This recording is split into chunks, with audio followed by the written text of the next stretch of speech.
Hello friend, नमस्कार। मैं doctor Kuldeep Srivastava. आप सभी का मेरे यूट्यूब चैनल होम्योपैथी के चमत्कार में बहुत बहुत स्वागत है।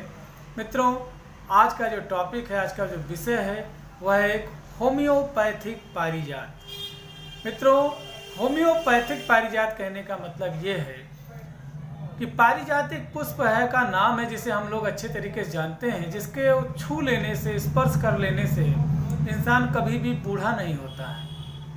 बूढ़ा क्या होता है, आइए हम आपको परिभाषित करते हैं। बूढ़ा कहते किसे हैं?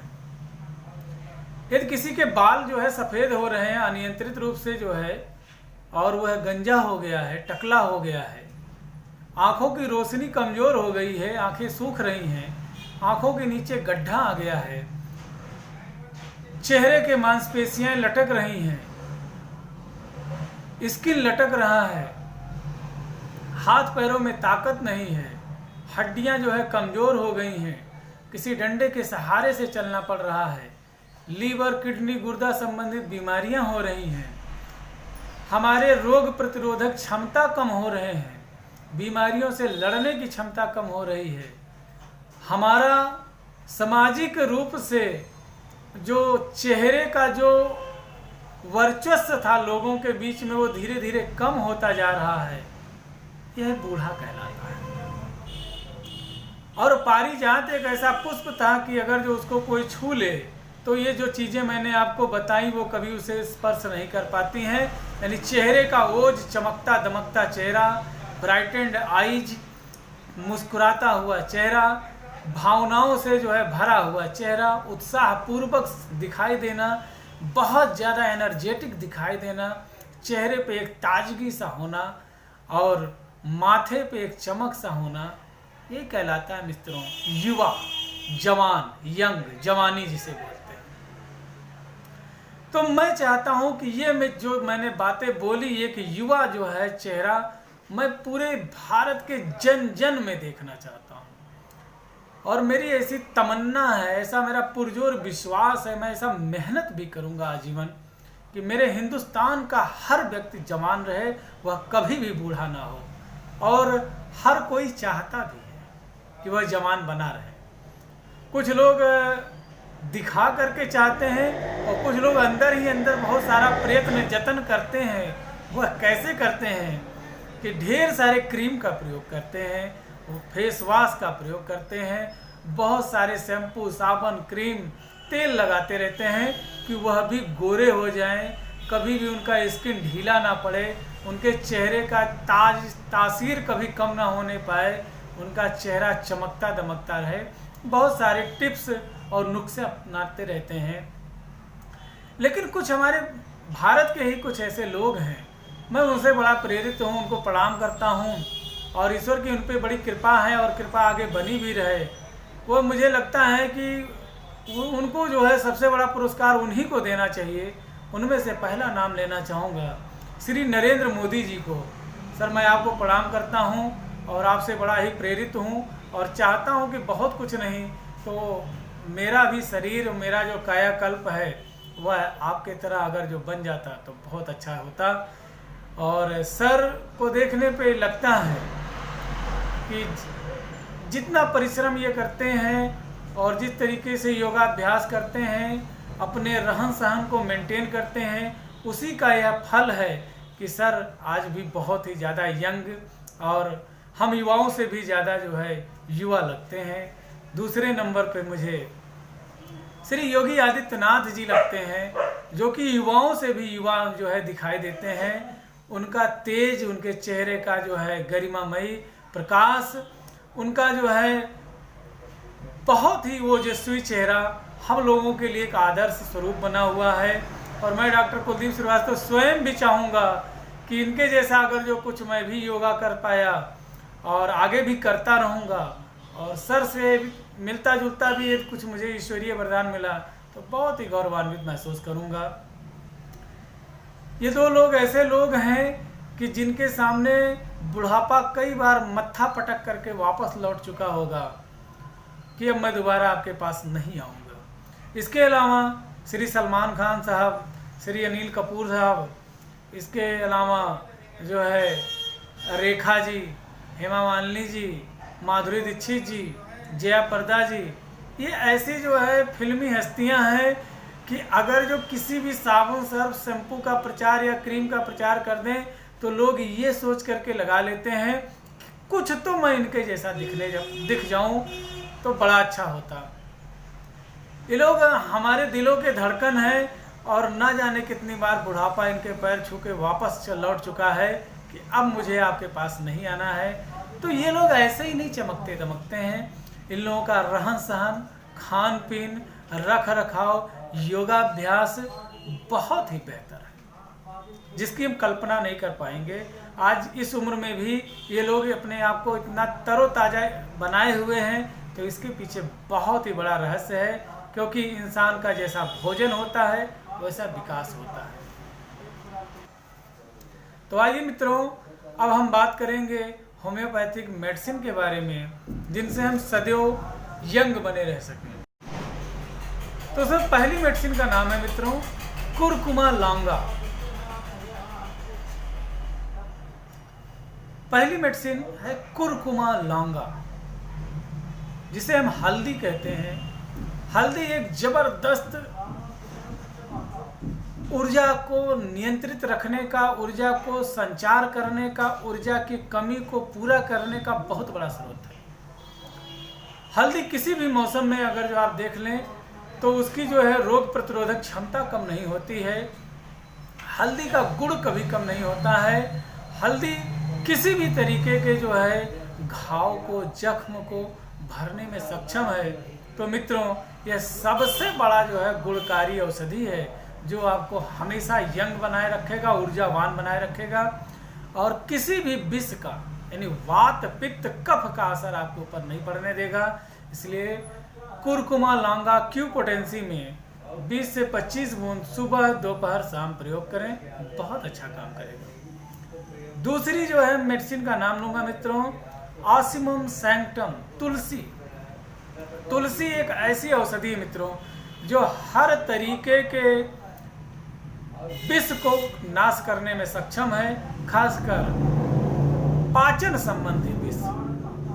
किसी भी तरीके का जो है, अगर जो कोई भी गैस्ट्रिक कंप्लेन है, पेट से संबंधित बीमारी है, किसी भी स्तर का हो, तो उसको जो है यह ठीक करने में सक्षम है और रोग प्रतिरोधक क्षमता को 10 गुना बढ़ाने में कारगर है।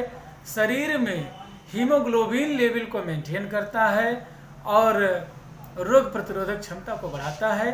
तो 20 से 25 बूंद आधे कप पानी के साथ में सुबह, दोपहर, शाम प्रयोग करें, बहुत ही अच्छा काम करेगा। तीसरा है एजाडिरेक्टा, नीम। ठंडक, जाड़ा, गर्मी, बरसात, किसी भी मौसम में आपको देख लें, नीम के पत्ते की कड़वाहट कम नहीं होती है। यानी हर मौसम के बीमारियों से लड़ने के लिए इकलौता नीम काफी है। क्यू पोटेंसी में लीजिए 20 बूंद से 25 बूंद आधा कप पानी के साथ में सुबह, दोपहर, रात, बहुत अच्छा काम करेगा। अब त्वचा संबंधी बीमारी ना होने पाए, ब्लड संबंधी बीमारी ना होने पाए, शुगर, हाइपरटेंशन, उच्च रक्तचाप, ऐसी कोई दिक्कत ना आने पाए, लीवर, गुर्दा, किडनी संबंधी कोई बीमारी ना आने पाए, इसलिए आप गिलोय का प्रयोग करें। टीनोस्पोरा क्यू पोटेंसी में लीजिए मित्रों, बहुत अच्छा काम करेगा। 20 से 25 बूंद आधे कप पानी के साथ में प्रयोग करें, बहुत अच्छा काम करेगा और आपको हर तरीके के बीमारियों से लड़ने में मदद करेगा। अब मित्रों आइए बात करता हूँ कि अगर इन दवाइयों का प्रयोग करते हैं तो क्या फायदा मिलेगा। तो इन दवाइयों के प्रयोग करने से यदि आपके को गठियाबाई, साइटिका की दिक्कत है, फालिज की दिक्कत है, वह खुद ब खुद ठीक हो जाएगी। किसी भी तरीके की पालसी है, ठीक हो जाएगी। आंखों से कम दिखाई देता है, ठीक हो जाएगा। सांस लेने में दिक्कत होती, ठीक हो जाएगा। आपको किसी भी तरीके का हृदय रोग है, ठीक हो जाएगा। किसी भी तरीके का गैस्ट्रिक कंप्लेंस है, पेट संबंधी बीमारियां हैं, ठीक हो जाएंगी। यदि आपका बाल झड़ते हैं, गंजापन है और बाल सफ़ेद हो रहे हैं, ठीक हो जाएंगे। यदि आपके चेहरे से मांसपेशियां लटक रही, स्किन लटक रहा है, तो वह टाइट हो जाएंगी, ठीक हो जाएंगी। यानी कि all types of complaints and sign and symptoms which are generally related with old symptoms must be cure. तो मित्रों, अगर जो इस तरीके के सिम्टम्स नहीं दिख रहे हैं, यानी कि हम यंग हैं, जवान हैं, हम बूढ़े नहीं हुए हैं और आजीवन बूढ़े नहीं रहेंगे, इन दवाइयों का प्रयोग करें। जो सबसे बड़ा फायदा मिलेगा वो ये मिलेगा कि ठंडियों में ढेर सारी बीमारियां घेर लेती हैं। कोविड-19 भी मित्रों ठंडक में ही आया था। तो यह किसी भी प्रकार के एपिडेमिक डिजीज से लड़ने में सक्षम है, किसी भी प्रकार के वायरल डिजीज से लड़ने में सक्षम है, किसी भी प्रकार के संक्रामक सर्दी जुकाम बुखार खांसी से लड़ने में सक्षम है, ठीक करने में सक्षम है। तो यदि ऐसी कोई बीमारी नहीं हो रही है आपको, इसका मतलब है आप यंग हैं, आप युवा हैं। तो हर उम्र के लोग इस दवाइयों का प्रयोग कर सकते हैं। आप इनका प्रयोग एक कुशल रजिस्टर्ड होम्योपैथिक फिजिशियन के देखरेख में करें। इन दवाइयों का प्रयोग आप एक रजिस्टर्ड होम्योपैथिक प्रैक्टिशनर के माध्यम से करें। अब आपको अगर जो लगता है कि मैं आपके किसी काम आ सकता हूं, या आप पहली बार मेरा वीडियो देख रहे हैं, तो मित्रों आप हमारे चैनल को सब्सक्राइब कर दें और कमेंट बॉक्स में अपनी समस्याओं को लिख करके हमसे अपना समाधान पूछ सकते हैं। यदि आपको लगता है कि मेरा वीडियो उपयोगी है तो इसको ज़्यादा से ज़्यादा तक लोगों में पहुंचाएं, ताकि मेरे भारत का हर इंसान युवा दिख सके, यंग दिख सके। और उन डॉक्टर साहब से मैं विशेष तौर पे क्षमा प्रार्थी हूँ कि जिन्होंने कहा कि आपके वीडियो की वजह से कुछ पेशेंट कम हो रहे हैं। सर, मैं यही चाहता हूँ कि खासकर होम्योपैथी के फिजिशियन से कि महीने में, सप्ताह में एक दिन जरूर जो है निःशुल्क होम्योपैथिक कैंप लगाएं। अगर जो आप एक दिन में एक ही पेशेंट देखते हैं तो एक साल में 365 लोगों को देखेंगे। और अगर जो 10-20 साल आपका जो है रुचि बना रहा, तो मैं उम्मीद करता हूँ कि आपके ज़िले से कोई भी बीमार व्यक्ति नहीं मिलेगा और यह होम्योपैथी के प्रति एक सच्ची निष्ठा होगी, बहुत बड़ा समर्पण होगा। सर ऐसा प्लीज करें। क्या आपको करना है, क्या नहीं करना है?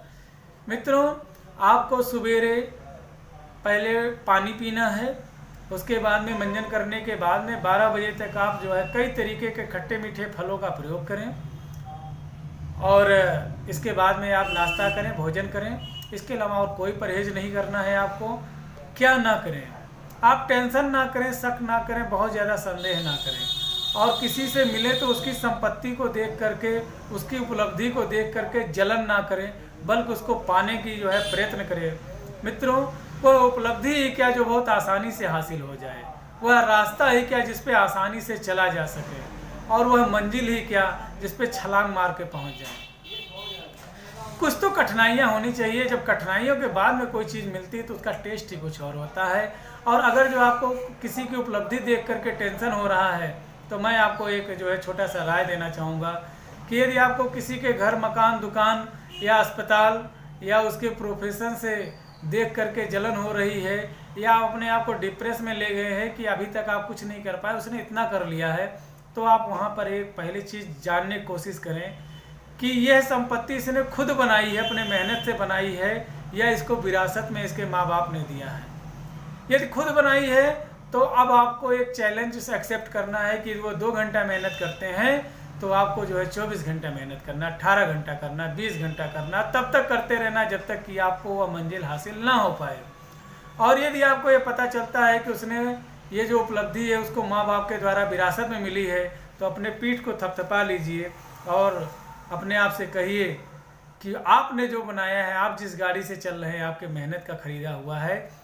आप जिन्हें जो किया है वह आपके मेहनत का है। इसलिए डिप्रेस मत होइए, खुशहाल हो जाइए, मेहनत करिए, आगे बढ़िए। जय हिंद, जय भारत, जय होम्योपैथी। नमस्कार।